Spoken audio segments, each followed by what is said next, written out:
এই নাও শুভ্রা, এই গয়নাগুলো পরিয়ে দাও। সুচিত্রা দেবীর হাতে এক বাক্স গয়না দেখি বড় বউ রিনা বলে ওঠে, বাঁচালেন মা। আমিও ভাবছি এই ম্যাড়মেড়ে হার আর কগাছা চুড়ি পরিয়ে এই রায়বাড়ির ছোট বউকে কিভাবে সবার সামনে দাঁড় করাবো। সেদিন শহরের নামী ব্যবসায়ী রমাকান্ত রায়ের ছোট ছেলে সৌরভের বিয়ের রিসেপশন। বেশ জাঁকজমকপূর্ণ পার্টি হবে বলাই বাহুল্য। সৌরভের প্রেম বিবাহ, তাই মেয়ের পারিবারিক অসচ্ছলতা সত্ত্বেও একরকম বাধ্য হয়েই মত দিতে হয়েছে রমাকান্ত আর সুচিত্রাকে। নববধূর বাবা তার সাধ্যমতো মেয়েকে সোনাদানা দিলেও রায়বাড়ির বৈভবের তুলনায় তুচ্ছ। রমাকান্তবাবু বিয়ে ঠিক করার সময় স্পষ্ট বলে দিয়েছেন যেন আসবাবপত্রের ব্যবস্থা না করা হয়, কারণ রায়বাড়ির উপযুক্ত আসবাব কেনার সামর্থ্য যে মেয়ের বাবা নেই তা তিনি ভালো করেই জানতেন। সৌরভের সাথে শ্রেয়ার পরিচয় কলেজে, এরপর প্রেম। প্রায় 4 বছর প্রেম সম্পর্কের পরে অনেক চুরঝামেলার পর এই বিয়ে। সৌরভ কথা রেখেছে, কোনোভাবে সে শ্রেয়াকে ছাড়া বিয়ে করতে রাজি হয়নি। হগত্যা বাবা মা এই বিয়েতে মত দিলেন। সুচিত্রা দেবীর হাত থেকে ভারী গয়নার জড়োয়া সেটখানা শ্রেয়াকে পরিয়ে দিতে দিতে বড় বউ রিনা বলে, দেখেছ শ্রেয়া কেমন জড়োয়া সেট? এই সেটটার কত দাম হবে বলো তো? গলার স্বরে বেশ একটা অহংকার ফুটে ওঠে। নববধূ উত্তর দেয় না, সে যে এত দামি গয়নার সঠিক মূল্য বলতে পারবে না। সেই অপারগতার কারণেই নিশ্চুপ থাকে শ্রেয়া। রিনা ঠেস মেরে বলে ওঠে, কি বলতে পারবে না? আরে তেমন বেশি নয়, মাত্র 3 লক্ষ টাকা। হিরে বসানো আছে যে। কথায় কথায় রিনা তাকে বুঝিয়ে দিতে চায় রায়বাড়ির ঐশ্বর্য বৈভবের তুলনায় শ্রেয়া কত নগণ্য, কত তুচ্ছ। বলতে বলতে আর চোখে দেখে নেয় শ্রেয়ার মুখখানি। অপূর্ব সুন্দরী না হলেও একটা অদ্ভুত আকর্ষণ আছে মুখটিতে, যে কারণে সৌরভ এই হাভাতে ঘরের মেয়ের জন্য পাগল হয়ে উঠেছিল। মনে মনে ভাবে রিনা। রিনা ধনী ঘরের মেয়ে, রায়বাড়ির যোগ্য পুত্রবধূ, আধুনিকা, কথায় কথায় ইংরেজি বলা আর স্ট্যাটাস বুঝে চলা রিনা সব দিক থেকেই শাশুড়ির চোখের মণি। এমনিতেই বাঙালি ঘরের যাদের মিল খুব কম হয়, আর সেই অমিলটা যদি আর্থিক কারণে হয় তবে তো কথাই নেই। এক্ষেত্রে রিনা শ্রেয়াকে প্রতিদ্বন্দ্বী ভাবত, আর এই প্রতিদ্বন্দ্বিতা রায়বাড়ির যোগ্য বধূ হিসেবে মান্যতার। শ্রেয়া এই প্রতিদ্বন্দ্বিতায় যায় না। বড়লোক বাড়ির বউ হওয়ার চেয়ে বাড়ির ছোট বউ হিসেবে তার কর্তব্য পালনেই সে নিজেকে ব্যস্ত রাখতে ভালোবাসে।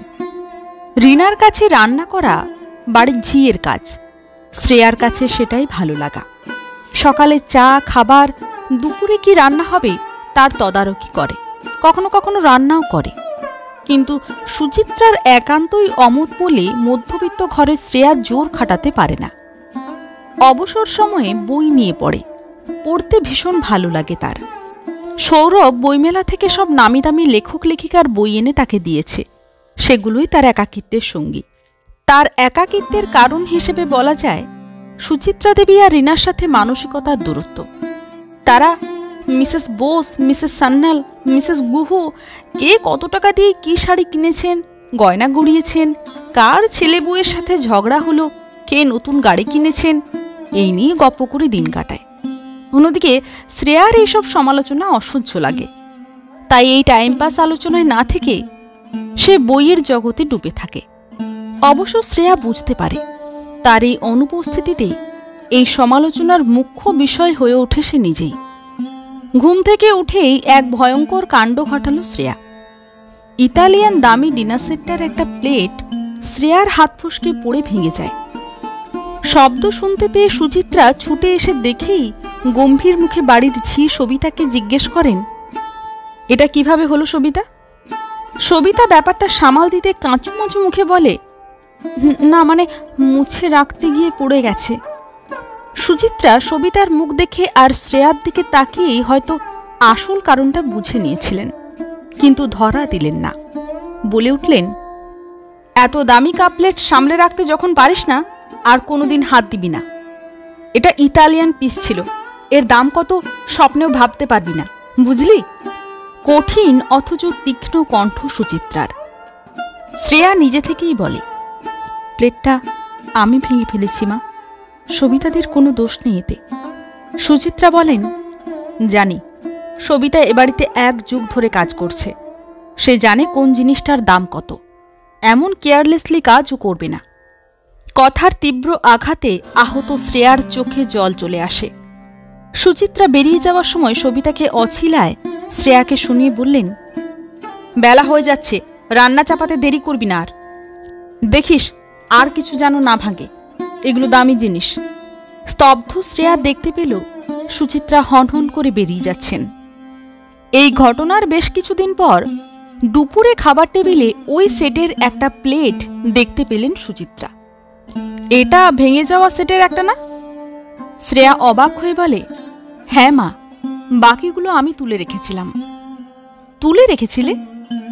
একটা ভেঙেছে মানে পুরো সেটটাই বাতিল, জানো না?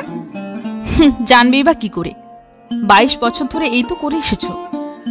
শোনো বৌমা, তোমার হয়তো জানা নেই, রায়বাড়িতে এসব বাতিল জিনিস তুলে রাখার চল নেই। স্বর বিকৃত কথার ধরনে ফুটে উঠল তাচ্ছিল্য ভাব। এই তাচ্ছিল্য একটি নিম্ন মধ্যবিত্ত ঘরের মেয়ের প্রতি বিত্তশালী পরিবারের কর্ত্রীর। সুচিত্রার এভাবে কথা বলার কারণ মূলত দুটি। প্রথমত, এই দামি সেটের প্লেট যার হাতে ভেঙেছে তার মতে সে রায়বাড়ির যোগ্য নয়, আর দ্বিতীয়ত, শ্রেয়ার চলনে বলনে মধ্যবিত্ত মানসিকতা তার কাছে অসহ্য। পাশে মোবাইলে ব্যস্ত রিনাও সুযোগ হাতছাড়া করে না। বলি কি শ্রেয়া, এই অভ্যেসগুলো বদলে ফেলো। এই যে ছেঁড়া কাপড় সেলাই করা, ঝিচাকর দিয়ে দাদা দি ডাকা, হুটহাট করে রান্নাঘরে যাওয়া, ভাঙা সেটের বাকিগুলো তুলে রাখা, এসব ও বাড়িতে চলে হয়তো, কিন্তু এ বাড়িতে চলে না। ও বাড়ি বলতে রিনা যা বোঝাতে চেয়েছে তা শ্রেয়া বুঝল কিনা দেখতেই আবারও আর চোখে তার মুখের দিকে তাকিয়ে দেখল রিনা। সাথে সাথেই চেঁচিয়ে ডাকলেন সবিতাকে, বললেন, এগুলো তুই নিয়ে যাবি, আর যেন আমার চোখের সামনে না পড়ে, বুঝলি? অপমানিত বোধ করে শ্রেয়া। আস্তে আস্তে চায়ের কাপ হাতে বেরিয়ে যেতে যেতে শুনতে পায়, so called middle class mentality, just অসহ্য। রিনার কণ্ঠস্বর। সবিতার মেয়ের বিয়ের জন্য ধনী রায়বাড়ি থেকে সাহায্য দেওয়া হলো 10,000 টাকা। সবিতা এবাড়ির সবচেয়ে পুরনো কাজের লোক। সে হয়তো একটু বেশি আশা করেছিল, কিন্তু সেই আশা বাস্তবে রূপ পেল না। টাকা দিয়ে সুচিত্রা বললেন, তোর মেয়ের বিয়ে বলেই এত টাকা দিচ্ছি, এর থেকে বেশি আশা করিস নে। এবার ভালো ভালো সব কাজ সমাধা করে আয়, আর যতদিন না আসবি ততদিনের জন্য অন্য ঝিয়ের ব্যবস্থা করে দিয়ে যাবি, বুঝলি? মাথা নাড়ায় সবিতা। আমতা আমতা করে ক্ষীণ কণ্ঠে বলে, মাসিমা, যদি 2 গাছা চুড়ির ব্যবস্থা করে দিতেন। সুচিত্রা জ্বলে ওঠে, এই তোদের এক স্বভাব, যত দেব ততই চাই চাই। অসহায়ভাবে সবিতা বলে, মাসিমা, মেয়েটাকে সোনাদানা কিছুই তো দিতে পারিনি, তাই যদি দয়া করে একটা ব্যবস্থা করে দিতেন। সুচিত্রা জানেন এইসব হাঁঘরের লোকগুলোকে কিভাবে জব্দ করতে হয়। দয়া যতটুকু করার করলাম তো, এর থেকে বেশি কিছু করা সম্ভব নয়, তুই এবার যা। তবুও কন্যাদায়গ্রস্ত অসহায় দরিদ্র মা যেতে চায় না। বলে, আজ 15 বছর ধরে আপনাদের সেবা করছি মাসিমা, এভাবে আমাকে ফিরিয়ে দেবেন না। কিন্তু তার কান্না ভেজা কথা সুচিত্রা রায়ের মন ভেজাতে পারল না। 15 বছর ধরে বেতন নিয়েই কাজ করেছিস, তাই এসব বলে লাভ নেই। এবার তুই যা, আর বিয়ে টিয়ে মিটে গেলে তাড়াতাড়ি চলে আসবি। জানিসই তো, তোকে ছাড়া আমার অন্য কাউকে ভরসা হয় না। এবার আয় তুই। বলে আর অপেক্ষা না করে উঠে চলে গেলেন ওপরের তলায়। দরজার এক পাশে দাঁড়িয়ে শুনছিল শ্রেয়া। তার মন ব্যথিত হয়ে উঠল সবিতার মুখের দিকে তাকিয়ে। সকাল থেকেই সাজু সাজু রব রায়বাড়িতে। লোকাল টিভি চ্যানেলে আজ সুচিত্রা দেবীর ইন্টারভিউ নিতে আসবে। সবিতার মেয়ের বিয়ে এক এনজিও তরফে গণবিবাহ অনুষ্ঠানে করানো হয়। একসাথে 9টি গরিব মেয়েকে সুপাত্রস্থ করার উদ্যোগ নেওয়া হয়। সবিতার মেয়ের যার সাথে বিয়ে হয় সেই পাত্র 4র্থ শ্রেণীর কর্মচারী, অনাথ। সুতরাং সবিতা মেয়েকে সুপাত্রস্থ করতে পেরে অসম্ভব খুশি। এনজিও তরফে পত্রপত্রিকা, টিভি চ্যানেলে ব্যাপারটি পাবলিসিটির খাতিরেই প্রচার হয়। সবিতার মুখে সুচিত্রা দেবীর অকৃপণ দানের বারবার উল্লেখ শুনে মিডিয়া এ ব্যাপারে ইন্টারেস্টেড হয়। ফলে এই ইন্টারভিউর ব্যবস্থা। আপনার মতো আরও অনেক ধনী এ শহরে আছে, কিন্তু এত দরদ কেউ দেখায় না বাড়ির কাজের লোকের জন্য। আপনি সমাজের সবার জন্য অনুপ্রেরণা। প্রশংসায় পঞ্চমুখ সাংবাদিক। ইন্টারভিউ শেষে সুচিত্রা দেবীর মুখ কেমন যেন মিইয়ে গেল। কেবল হাঁ করে শুনে যাচ্ছেন। 10,000 টাকাই নয়, দিয়েছেন আনুষঙ্গিক গয়নাও। তার মতো মানুষ আমাদের সমাজে সবার উপরে মানুষ সত্য, এটাই আজ প্রমাণ করে দিল। পাড়াপড়শিদের অভিনন্দন সুচিত্রার আজকে কেমন যেন অসহ্য লাগছিল, কিন্তু মুখে হাসিটুকু লাগিয়ে রেখেছেন প্রেস্টিজের খাতিরে। এসব কি হচ্ছে, কেন হচ্ছে ভেবে পাচ্ছেন না তিনি। ভাবতে লাগলেন, তিনি তো কেবল 10,000 টাকাই দিয়েছেন, কিন্তু সবিতা সবার সামনে গয়না নিয়ে মিথ্যে বলল কেন? সবিতা এলেই জানা যাবে, কিন্তু সে কবে আসবে কে জানে। তিনি উৎকণ্ঠায় রিনার কাছে গিয়ে বসে বললেন, এসব কি হলো বলো তো? ভালোই হয়েছে মা, পাশের বাড়ির মিত্তির কিনে চেহারাটা জানেন মা, দেখবার মতো ছিল, হিংসে জ্বলে যাচ্ছিল। বলেই খিলখিল করে হেসে ওঠে রিনা। মা, আপনি তো সেলিব্রিটি, হেপাড়া সবার ঈর্ষার বিষয়। আমিও ভীষণ প্রাউড ফিল করছি। রিনার সাথে এই প্রথম সুর মিলিয়ে কথা বলতে পারলেন না সুচিত্রা দেবী। একটু সময় চুপ থেকে উঠে নিজের ঘরে চলে গেলেন।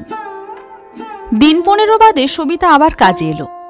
আসা মাত্রই নিজের ঘরে ডেকে নিয়ে গেলেন সুচিত্রা। একথা সে কথা জিজ্ঞেস করার পর সুচিত্রা জানতে চাইলেন, আমি তো তোকে কেবল 10,000 টাকাই দিয়েছিলাম, গয়নার কথা বলেছিলি ঠিক, কিন্তু সবিতা বলতে না দিয়েই গড় হয়ে সুচিত্রার পায়ে মাথা ঠেকায়। মাসিমা, আপনি যা করেছেন কেউ করবে না এ যুগে, তা সে যত বড়ই ধনী হোক না কেন। আমি এই উপকার মরে গিয়েও ভুলব না। চোখের জল মুছতে মুছতে বলে সবিতা। বিস্মিত সুচিত্রা দেবী বলে ওঠেন, আমি কিছুই বুঝতে পারছি না রে সবিতা, যা করেছি তো করেছি, তুই বাড়িয়ে বাড়িয়ে গয়না টয়না এত সব বলতে গেলি কেন? সবিতা কৃতজ্ঞতায় গদগদ হয়ে বলে, বলবো না মাসিমা, সবাইকে জানাবো না? টাকা গয়না দিয়ে নিজের মেয়ের মতো বিয়ে দিয়েছেন আপনি, আর আমি এত বড় উপকারের কথা জানাবো না? অবাক কণ্ঠে সুচিত্রা বলে উঠলেন, আমি গয়না দিয়ে বিয়ে দিয়েছি? কি বলছিস? সবিতা দৃঢ় কণ্ঠে বলে, তা নয়তো কি? বিয়ের দিন সকালে ছোট বৌদিমণিকে দিয়ে গয়না পাঠালেন, বলে পাঠালেন যেন সুন্দরভাবে সব কাজ সম্পন্ন হয়। মাসিমা, বৌদিমণি আমাকে সব বলেছেন, আপনার মতো মানুষ হয় না গো। আবার চোখের জল মুছল সবিতা। ধীরে ধীরে ঘটনাটা এবার স্পষ্ট হয়ে উঠল সুচিত্রা দেবীর সামনে। সবিতাকে বললেন, তুই এবার যা, আর হ্যাঁ শোন, শ্রেয়াকে বলবি আমি ডাকছি। ভারী ঝালর দেওয়া পর্দা সরিয়ে সুচিত্রার শোবার ঘরে ঢোকে শ্রেয়া।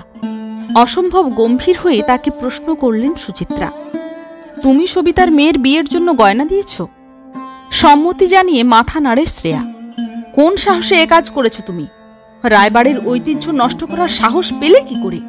আর আমার দেওয়া গয়না দান করে মহান হতে লজ্জা করল না তোমার?